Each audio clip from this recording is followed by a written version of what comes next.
Hey friends, welcome back to a good movie watch, जहां आपको मिलते हैं मूवीज, वेब सीरीज रिव्यूज और भी बहुत कुछ। और आज के इस वीडियो को देखने से पहले एक भारी चेतावनी, अगर आप इस वीडियो को देखना चाहते हैं तो मिर्जापुर सीजन 2 पहले देख कर आइए, क्योंकि इस वीडियो में बहुत सारे स्पॉयलर्स होने वाले हैं।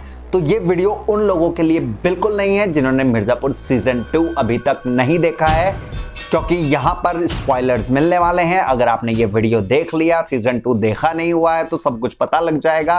तो प्लीज अभी चले जाइए अगर सीजन 2 नहीं देखा है तो। चलिए पॉइंट पर आते हैं। इस वीडियो में क्या करने वाले हैं, इस वीडियो में हम एक्सप्लेन करने वाले हैं एंडिंग फ्लैट थी या उसमें कुछ छिपा हुआ था, कुछ अनटोल्ड अनकही बातें या कुछ ट्रिकी, वो सब डिस्कस होने वाला है। क्या सबसे बेस्ट सीन मुझे कौन सा लगा, ये हम बात करने वाले हैं। इसके अलावा कौन सा बेस्ट डायलॉग था, ये सब चीजें हम इस वीडियो में बात करने वाले हैं। तो सबसे पहले बात करते हैं एंडिंग की। एंडिंग फ्लैट थी या नहीं थी वो तो मैं आपको अभी बताने वाला हूं, बट ऐसा लगता है कि मिर्जापुर सीजन 2 की एंडिंग जो है वो फ्लैट है और सब कुछ समझ में आ गया। ऐसा नहीं है, ठीक है। सबसे पहले देखते हैं कि जो सीजन 1 के मुकाबले सीजन 2 की जो एंडिंग थी वो बिल्कुल लेवल बराबर रखा, और मैं कहूंगा कि कहीं ना कहीं मतलब सबको सरप्राइज कर दिया जो मेकर्स हैं मिर्जापुर के। कुछ कमियां भी रही मिर्जापुर के पूरे सीजन में, लेकिन आज अभी जो हम इसमें पहले बात करेंगे वो सबसे पहले एंड एपिसोड के बारे में बात करेंगे, जहां पर कालीन भैया अपने पिताजी की अस्थियां इकट्ठा करने जाते हैं ताकि वो विसर्जन में जा सकें, ठीक है। तो वहीं पर उससे पहले उनको शरद का कॉल आता है कालीन भैया को कि भैया मुन्ना आपके पास आने वाला है। वो कहते हैं सीधे सीधे बताओ। तो शरद बताता है कि मुन्ना आपको मारने आ रहा है, अपने बॉडीगार्ड्स जो है, अपनी सिक्योरिटी जो है वो सही कर लीजिए। मुन्ना उन्हें क्यों मारने आएगा कालीन भैया को? क्योंकि कालीन भैया पर हमला किया है राजा भैया ने, और राजा ने जो हमला करते वक्त जब वो मरने वाला था उसने नाम ले दिया है कालीन भैया का, कि कालीन भैया ने मुझे भेजा है मारने के लिए। तो बौखलाया हुआ और तिलमिलाया हुआ मुन्ना चल पड़ता है कालीन भैया को मारने, लेकिन मारने से पहले वो जाने से पहले शरद को कॉल करता है कि चलो तुम भी अपने आदमी लेकर वहीं पहुंचो। कालीन भैया को जब ये बात पता चलती है, वो अपने लड़के को जानते हैं, वो 2 सीजन हो गए हैं, दोनों सीजन में वो ऐसे ही काम करता रहा है जो मतलब एकदम बस जल्दबाजी में किए गए हों, दिमाग से वो लेता नहीं है। और उन्हें पता था कि मुन्ना उन्हें नहीं मार पाएगा। वो कॉन्फिडेंट इतना थे, वो अपनी सिक्योरिटी को कहा कि जाओ तुम। वो चली गई सब सिक्योरिटी, मुन्ना भैया यहाँ पर आ गए हैं मारने, गोली तानते भी हैं, लेकिन कालीन भैया को नहीं मार पाते हैं। कालीन भैया पूछते हैं क्यों नहीं मारा? वो कहते हैं बस सोचा तो था मार दें। क्या आपने कभी अपने लड़के को मारने का सोचा है? तो कालीन भैया कहते हैं हाँ, लड़के को मारने का बाप कब सोचता है। तो फिर यहीं पर वो अनाउंस कर देते हैं कि जाओ मिर्जापुर की गद्दी तुम्हारी, क्योंकि वो उससे पहले कुछ सीन पहले ही मिर्जापुर की गद्दी के लिए लड़कर जाता है कालीन भैया से मुन्ना। तो मुन्ना ये बात सुनकर बड़ा उसे अच्छा लगता है और वो कहते हैं कि चलो ठीक है जो हुआ। तो वहां पर कालीन भैया किंग ऑफ मिर्जापुर घोषित कर देते हैं। शरद ये सब देख रहा होता है, उसे पता होता है कि मुन्ना भैया कालीन भैया को मारने आए, लेकिन वो देखता है कि अब सीन पलट रहा है, वो सब गले मिल रहे हैं। तो शरद गोली तानता है मुन्ना या कालीन भैया किसी एक को मारने के लिए। वो तान ही रहा होता है गोली, कभी दूसरी डायरेक्शन से उन पर हमला हो जाता है, और वो हमला किया है गुड्डू और गोलू पंडित ने। गुड्डू और गोलू को खबर किसने दी? वो दी हमारी प्यारी न्यारी बीना भाभी ने। इस मिर्जापुर सीजन 2 में जो सबसे स्ट्रॉन्ग कैरेक्टर मुझे लगा वो बीना भाभी लगी।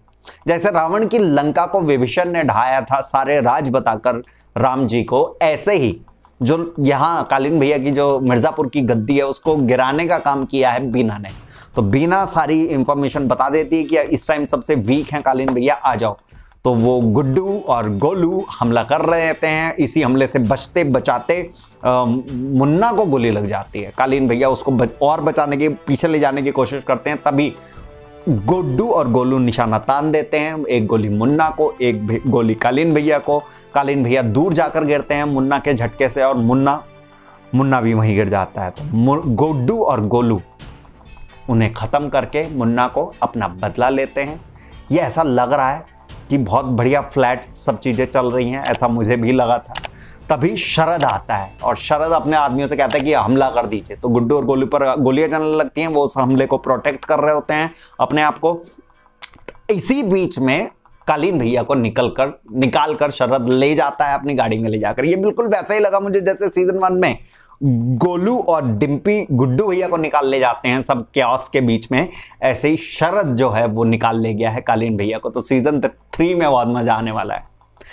अब बात करते हैं इसमें ऊपर नीचे वाली क्या बात थी, ट्रिकी क्या है, सब कुछ फ्लैट तो है, समझ तो आ रहा है नहीं। उसके बाद एक सीन दिखाया गया है कि जब गुड्डू भैया त्रिपाठी कोठी पहुंचते हैं और उस गद्दी पर जाकर बैठ जाते हैं आराम से, ठीक है। तो यानी कि सीजन 3 में हमें पता लगने वाला है गुड्डू और गोलू का राज चलेगा मिर्जापुर पर, ठीक है। और जब तक बड़ा नहीं हो जाता, कौन नहीं बड़ा हो जाता, छोटे कालीन भैया, जो कालीन भैया का एक और छोटा बच्चा पैदा होने वाला है, और जब तक वो बड़े नहीं हो जाते तब तक गुड्डू और गोलू राज करेंगे, ऐसा डील हुआ है। लेकिन जब सब क्रेडिट्स पूरे हो जाते हैं उसके बाद में एक और सीन दिखाया गया है जो सिवान में दद्दा त्यागी का राज है। उनके 2 लड़के हैं, भरत और शत्रुघ्न। भरत को वो बोलते हैं बड़े, शत्रुघ्न को वो बोलते हैं छोटे। सब आपको पता ही है, आपने देखा हुआ है मिर्जापुर सीजन 2। ये वाला जो सीन है, मैंने अपने कई दोस्तों से बात किया जिन्होंने मिर्जापुर सीजन 2 देखा है, लेकिन वो भी मिस कर गए इस सीन को। ये सीन बिल्कुल एंड में आता है, बिल्कुल खत्म होने से पहले, जब वो क्रेडिट्स भी रोल हो रहे होते हैं उसके बाद आता है ये सीन। कुछ लोग मिस कर देंगे, तो प्लीज मिस मत करिएगा। अगर आपने मिस किया है तो मेरे से अभी सुनिए। उसमें क्या हो रहा था कि जो भरत है या शत्रुघ्न है, वो तो मैं आपको अभी बताऊंगा, वो रिंग से खेल रहा होता है। रिंग से खेलने वाला, अगर आप पीछे किसी और सीन में जाएंगे तो 7वें 8वें एपिसोड में पता चलेगा कि जो भरत है वो शत्रुघ्न का ये पता लगाने लखनऊ जाता है रॉबिन के पास कि ये बर्फी का बिजनेस कहीं शत्रुघ्न ही तो नहीं कर रहा है। तो शत्रुघ्न का पता लग जाता है, वहां पर रॉबिन से पैसे लेकर निकलते हैं भरत जी, यानी कि बड़े।